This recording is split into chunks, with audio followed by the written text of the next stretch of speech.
In this video, you're going to learn how to do verbal jujitsu when someone tries to put you down, and also about frame control and traps you need to avoid. Enjoy.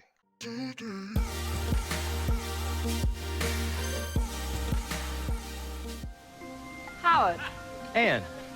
are you more interesting than you look?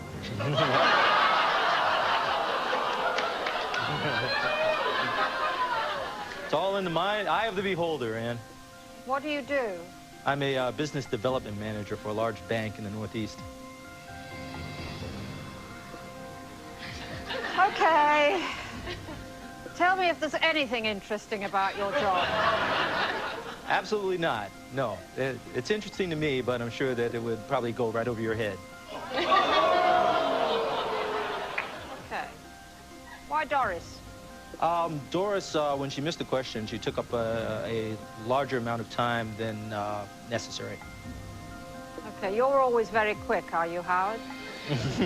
In some things, yes. In other things, I like to take my time, if you know what I mean.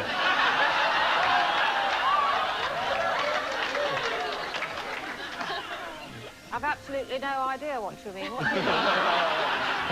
Somehow, I don't doubt that.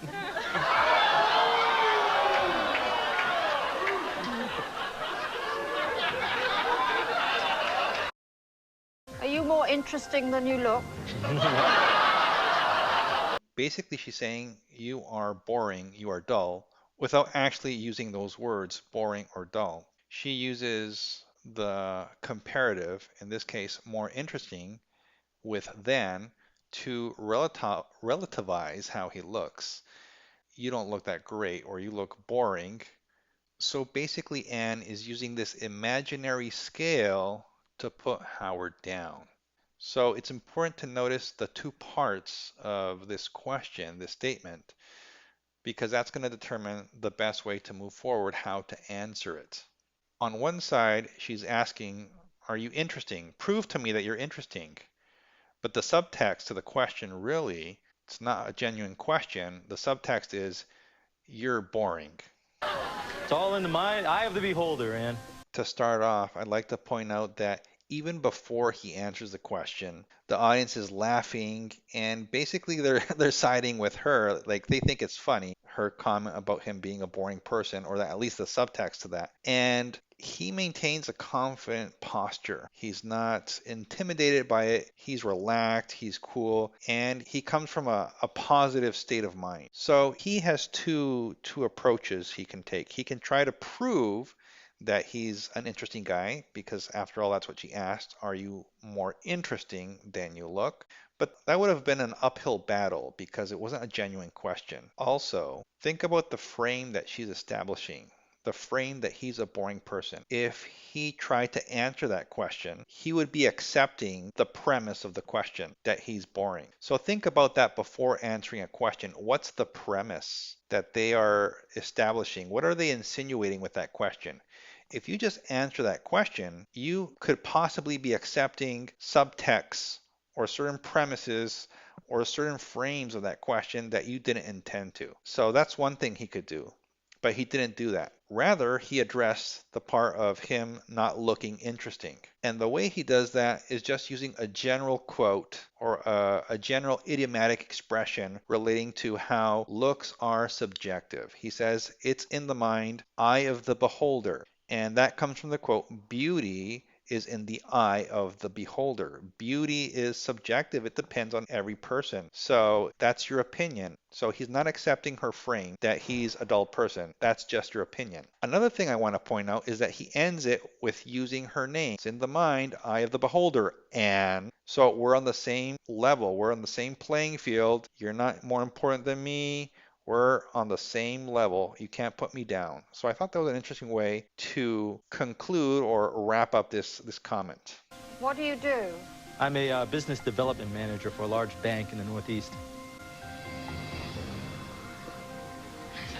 Okay. Tell me if there's anything interesting about your job. With her body language, it's loud and clear how she feels. She feels unimpressed, bored, her arms are crossed. She looks away. It even seems like she rolled her eyes. And she says, Tell me if there's anything interesting. Like saying, okay, you're a boring person, but is there anything salvageable from what you do as something that's interesting in the slightest? So once again, the frame that he's a boring person. Absolutely not. No. It's interesting to me, but I'm sure that it would probably go right over your head. Okay. Once again, Howard can try to prove himself. He can try to find something to impress people, something interesting about his job. But he doesn't do that because if he does, he would be falling into Anne's frame that he's not really an interesting person or has an interesting job, and he has to somehow find something that is interesting. But he doesn't do that. He realizes this. So he does a masterful move. A kind of like a jujitsu move. He accepts her premise, or at least seems to, by saying absolutely not. It's boring. But what he's actually doing is he's speaking to her mind. And then he says, but it's interesting to me. So by that, he changes what he previously said to be a general frame to her frame. Absolutely not. And then, but it's interesting to me. This is my frame. And then, but it would probably go over your head. So he uses this idiom, go over your head, meaning that it's probably something difficult for you or strange for you, indirectly, subtly saying that you're probably not very smart or you're not smart enough to understand what I do. So notice this powerful formula. I would say a jujitsu formula, maybe. Seem to accept their frame, then establish what your frame is, your point of view, and then reverse it on them. In this case, when he said, go over your head. Masterful move. Okay, you're always very quick, are you, Howard? With this question, Anne is setting another trap. You think you're so great. You think you're so fast, don't you? So basically, if he falls into this trap and tries to prove himself and blows his own trumpet in front of everybody, he'll fail the test. But let's see how Howard answers the question. In some things, yes. In other things, I like to take my time, if you know what I mean. With this response, Howard partially agrees with her, but not completely. He says, in some things, yes. So he's partially accepting what she's saying. In other things, I like to take my time. I find it interesting how he changes the meaning or adds meaning to take my time by saying, if you know what I mean. And he winks at Anne while he's saying it. He adds a romantic subtone, if you will. Like we know what he's talking about, obviously, but he doesn't say it explicitly. But with if you know what I mean and his body language, we understand exactly what he's talking about. I've absolutely no idea what you mean. What do you mean? With this question, Anne is playing dumb. She wants him to explain himself, probably so he can make a fool of himself. Let's see what happens. Somehow I don't doubt that. Instead of explaining himself, instead of falling into her trap, instead of allowing her to control the conversation with her questions, he addresses what she was implying with her question. I'm dumb, or at least she was playing dumb. I don't really understand what you're talking about. And then he speaks to that.